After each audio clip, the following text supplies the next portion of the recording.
We're back. Where we left off last time, we finished narrowing our 9-inch. We just had covers left to do. I went ahead and burned those in. I figure you guys need to see that. We're down to putting on the 4-link brackets now. Here's our lower that came with the kit. Here's our upper that will key onto the axle. This is going to be pretty straightforward. Just center that.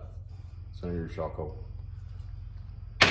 The center of your other shock hole is going to be 32.5. Stick them on there. Set your pinion angle. Burn them in.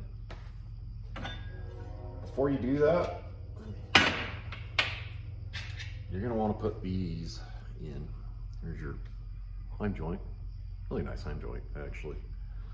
There's your misalignments. Just go ahead and stick those in. Put that together. Put it in your mount.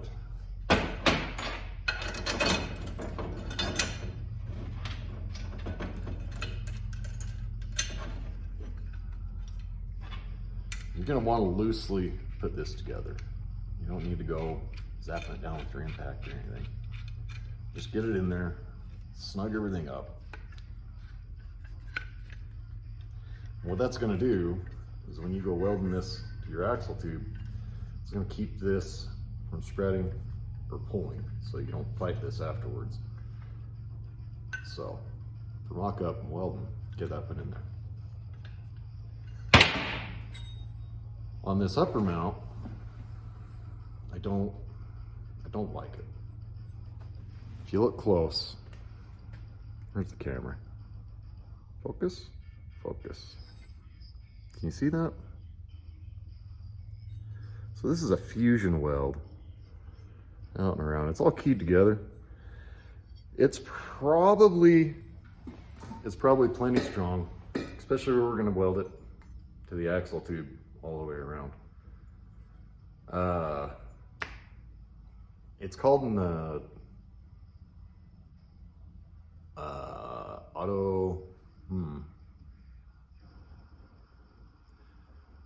autogenous. I don't know. It's fused together, is what that means. So they just melt the parent material together with the TIG. There's no filler added.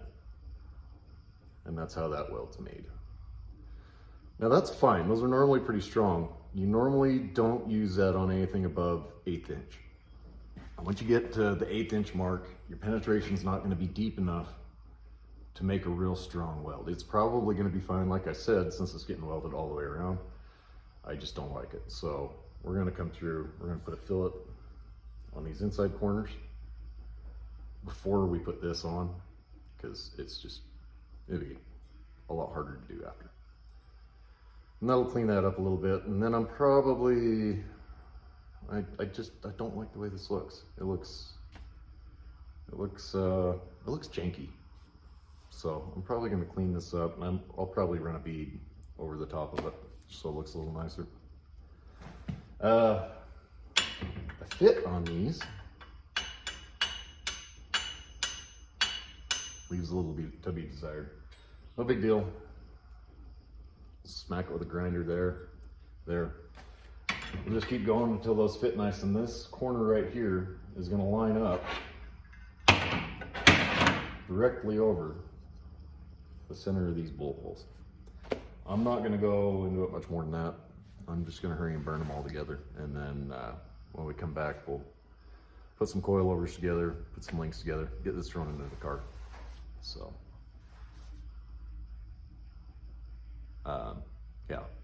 yeah, bye.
last video? Oh yeah, we're done with welding.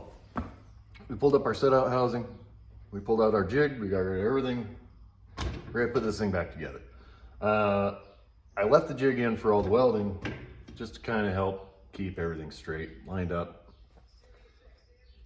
I hope you like the song that we just played a little better than normal. Guys, I can't do elevator music. I don't have it in me, okay? So you YouTube guys that use who really uses this? Why is that all that's available? I don't get it. Like you guys making these like editing apps and YouTube songs and everything else, you need to step up your game because it's weak. It's not good. It's not good at all. We can't be building killer stuff over here listening to, you know, that other stuff. So we cleaned up our face here. Make sure you clean out your housing real good. Scotch-Brite is your friend when it comes to cleaning up gasket surfaces. If it's aluminum, be careful. If it's not, get her done.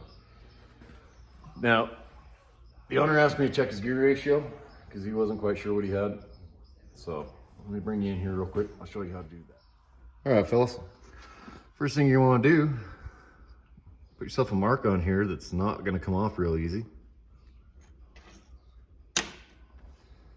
You're going to go through and count every tooth on this ring. Spin it around, count every one, count it a couple times, make sure you don't screw it up because inevitably you normally end up counting it 2 or 3 times. Same thing for your pinion.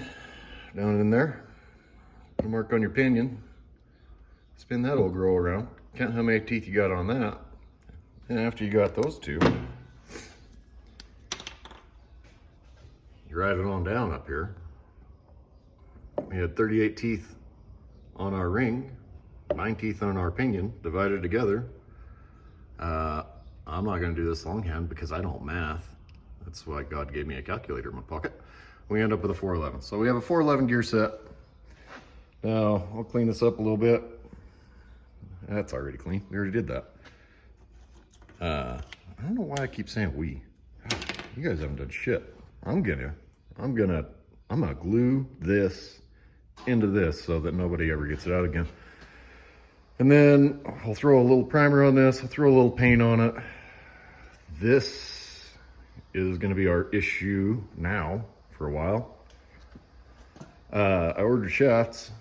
And with the beauty of 2021, 22, we're 22, the beauty of 22 is it's gonna take 17 years for those to show up. So we'll get this all put together, we'll get it painted, we'll get it all hung under the car, but we're not gonna be able to put in shafts or anything else until, I don't know, 2027, something like that. So anyway, carrying on, we'll get that done, we'll get the 4-link put together.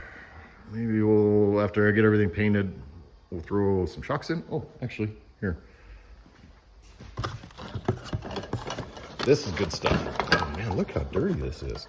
Man, I really need to clean the shop. I need a haircut too, guys. God, I'm just failing at this. This is really good stuff. You haven't used this before?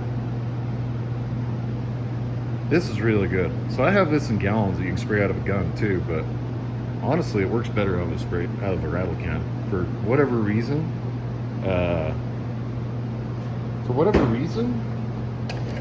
the stuff in the gallon is just sticky for days. It takes days to dry, and this stuff only takes 30 minutes or so. But anyway, moving on. Okay, guys, we're done with fab. We're done with welding. We're down to just paint and putting it together now. And I've got primer on everything, and I think it's going to show up on better. It's going to show up better if I show you everything while it's in primer rather than while it's in paint. I think the black is just, I don't think it's going to show up real well on camera. So let me get you under here and show you what we got as a finished product.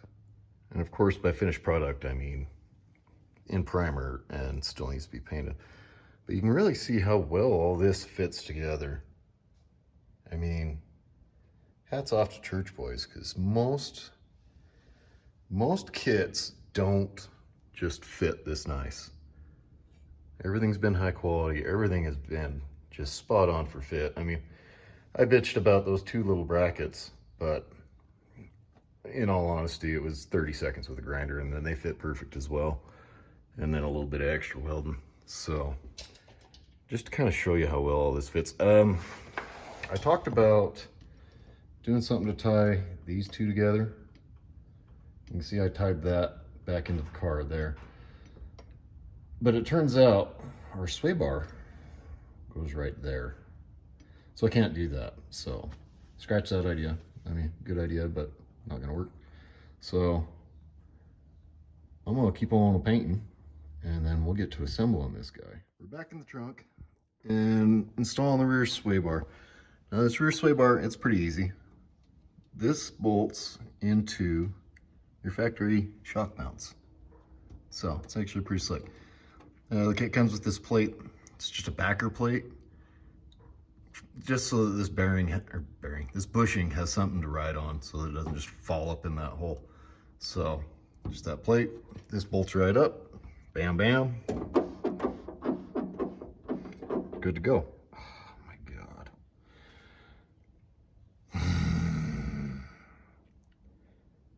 If you have ever used anti-seize, you know exactly what I'm going through right now. If I turn this camera around, I have enough of this on my face probably to start a show in Vegas. So, oh, and it's on the phone. Oh man. So anyway, this is pretty simple. These are your links for your sway bar. They're gonna drop down and it's gonna connect to your upper 4-link mount. So your upper arm, that your 4-link mount here, comes with a longer bolt. And it's gonna capture this with the extra length on that bolt. I'm leaving these loose for now because this didn't come with instructions and they don't have it on their website either.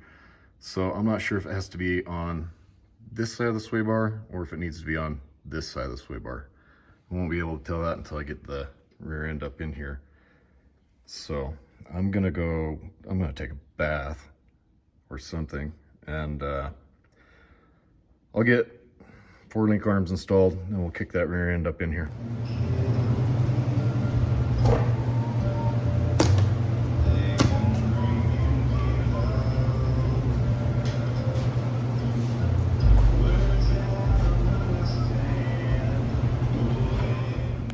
All right guys, we're just gonna get the arms up under this car. I'm putting the arms in before the rear end because it just makes it a little easier to hang that rear end if they're already there. It's easier to wrestle that rear end in without arms hanging off of it. The arms just kind of throw off the center of gravity, I guess. Yeah, it's just easier this way.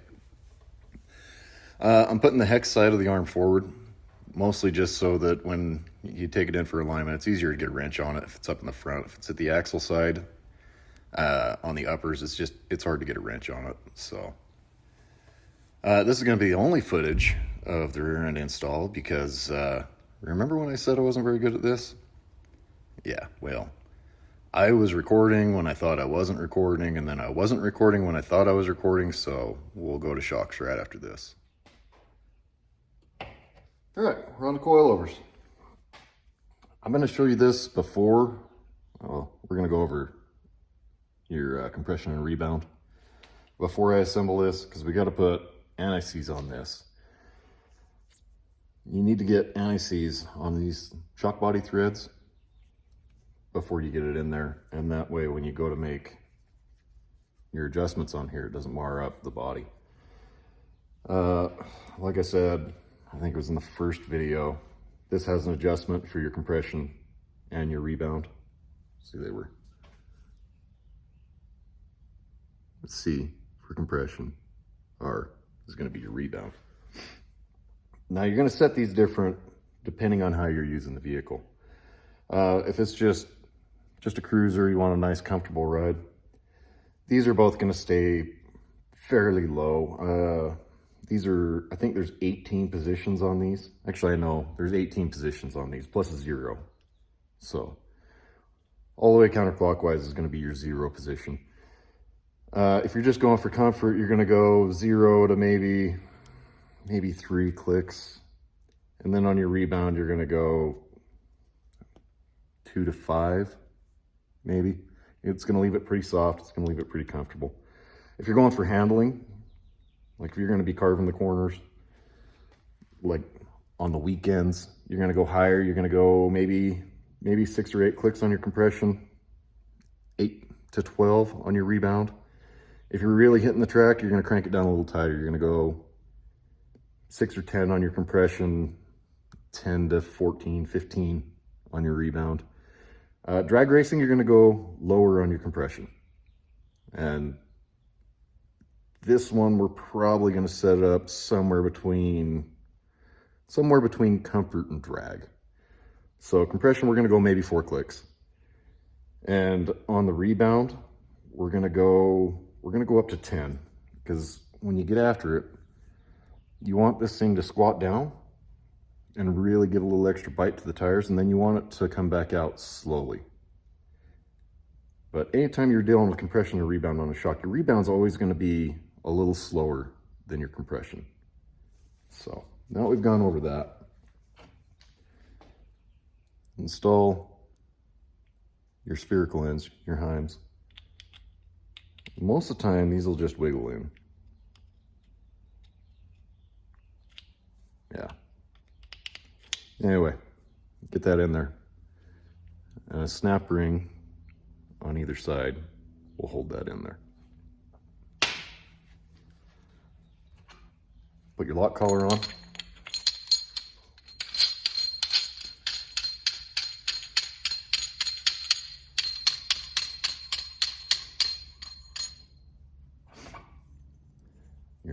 Your adjusting sleeve. This is where your spring's gonna ride.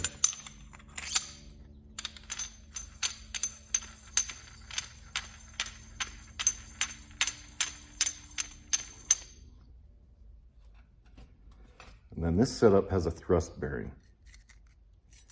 So, a shim, then your bearing, then another shim.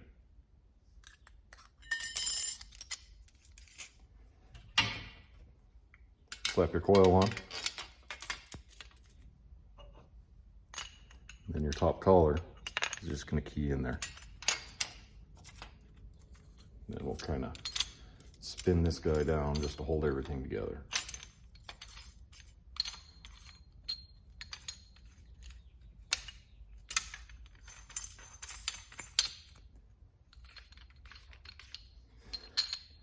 This is going to be, oh, here we are. This is going to be, you want to get some preload on there, and that'll be like your minimum setting. You don't ever want this loose in there. If you hit something, like if you hit a pothole or something really hard and this isn't ran up tight enough, like if your ride height is adjusted too high with your mounts and you're not using your spring, then you'll get some slap there and this spring can jump and get up on that collar. It can scar your body. It can bounce. If you're running a thrust bearing like this one is, that bounce can damage that bearing. So you're always going to want some preload to start on your spring. You don't ever want this loose inside of here. I'm going to tear this apart and put it back together off camera because, I mean, I got to deal with my favorite stuff. Oh, damn it, it's on me again. When we get it in the car,